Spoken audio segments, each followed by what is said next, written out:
প্রথমত আমি তো এসেছি চিত্রকলার প্রদর্শনী দেখতে।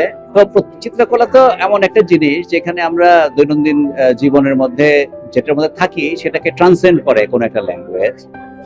আর আমি যেহেতু প্রথম আলোতে কাজ করি, ফলে আমি যখন এসে দেখি যে আমি ডে টু ডে যেটার সঙ্গে যুক্ত সেটা একটা চিত্রকলার বস্তু হয়েছে, এবং যেখানে কোন একটি মানুষ যে নাকি যিনি শিল্পী যিনি আঁকছেন তার একজন ঘনিষ্ঠ ব্যক্তির সঙ্গে এই পত্রিকার একটা সম্পর্ক রচনা করছেন, এবং উনি যখন ছবিটা আঁকছেন তখন তিনি তো আসলে আমরা যারা এত লোকে আসছি দেখতে, এখান থেকে দেখতে আসছেন যারা, তাদের বস্তু করে তুলছেন। ফলে কোনো না কোনো জায়গায় তাদের একটা কোনো ইমোশনাল কর্ডে বা একটা কোনো মেমোরি লেনে কোনো জায়গায় এটার একটা টোকা পড়বে।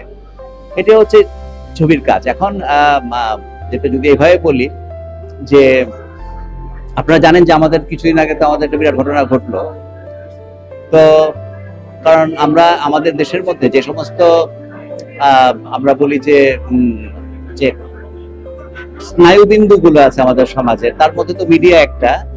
তো আমাদের জীবনের সঙ্গে জড়িয়ে যায়। সকালে উঠে আমরা যখন চা খাই, যেটা নাকি আমরা দেখবো এখানে যে একটা সিগারেটের একটা টোকা পড়ছে ছবিটার মধ্যে, তার মানে একটা খুবই অন্তরঙ্গ, খুব ইন্টিমেট একটা জীবনের মধ্যে এই পত্রিকাটা যুক্ত হয়ে আছে, বা এই পত্রিকার মধ্যে দিয়ে সারা পৃথিবী এবং যেহেতু মানুষ পত্রিকার মধ্যে দিয়ে সারা পৃথিবীকে জানে, দেশকে জানে, ফলে উনি সকালবেলায় খুব ইন্টিমেট জগতের সঙ্গে, তার পৃথিবীর সঙ্গে বাইরের একটা বিস্তৃত বাস্তব জীবনের একটা যোগসূত্রটা বোধহয় দেখা যাচ্ছে। তো আমি বলছি যে ঘটনাটা ঘটলো, এই ঘটনার মধ্যে আমরা বুঝতে পারছি যে এই ঘটনার কনটেক্সটে যদি দেখি যে মানুষ এত কিছুর পরেও এটা যে একটা স্মৃতির অংশ হয়েছে এবং এই স্মৃতি অংশ থেকে যাচ্ছে, এগুলো হচ্ছে আমাদের সামাজিক ইতিহাসের অংশ।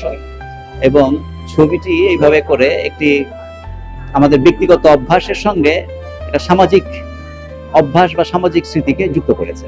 এটা আমার জন্য খুব মজা লাগছে, যেগুলোর সঙ্গে আমি একটা হয়তো পার্ট, আমি যেহেতু এই পত্রিকায় কাজ করি। Thank you.